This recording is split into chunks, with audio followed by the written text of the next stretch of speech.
Let's move on and just imagine you're lying in hospital with COVID, struggling to breathe, fearing for your life, and the response on social media, a barrage of abuse, lies and misinformation about the very disease itself. Have a look.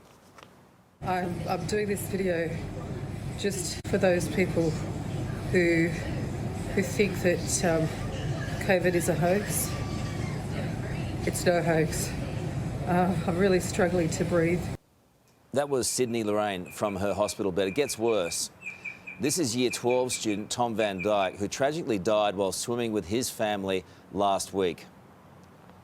He had a cardiac arrest. So what happens? Thousands of faceless keyboard warriors take it upon themselves to seize on his awful death in front of his family, circulating false information, blaming his death on vaccinations. His school, already dealing with grief amongst students, was forced to confirm he hadn't even had a vaccination yet. That information, that misinformation, is horrific, but people bought it and spread it. And imagine the added stress on that poor young man's family. Two stories, two families, their pain and their tragedy made worse by lies on social media. It has to stop. Sarah, how are we going to stop it? Oh, Karl, I wish I had the answer to that. Can I just say, I really send my condolences to that poor young man's family. And as you have said so well there, what an absolute travesty that their unimaginable grief is only being compounded by the insensitivity of people daring to hijack his death and use it as some sort of weapon in this nonsensical anti-vaccination campaign.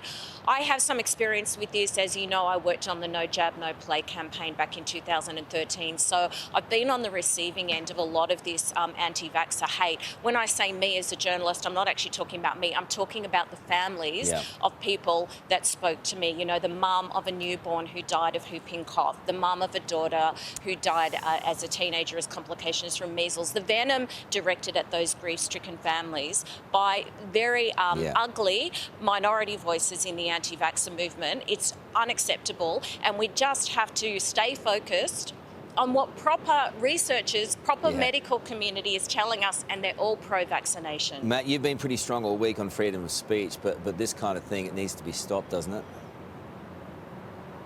Oh, absolutely, Karl, and one of the, I think, most disappointing public responses through the pandemic is the minority out there joining online lynch mobs, especially people that are in isolation or struggling with the disease. And then there's a whole lot of innuendo. And like Sarah, my deep condolences go to that family. It's a tragic incident. The first line of defence here is for people to switch off social media, get off it. I mean, I as a politician cops a lot of abuse, but just ignore it. And the second line of defence is we do need laws to hold social media accounts, social media companies, to account. We have passed laws recently to clamp down on bullying. We've got an e-safety commissioner you can report these things to.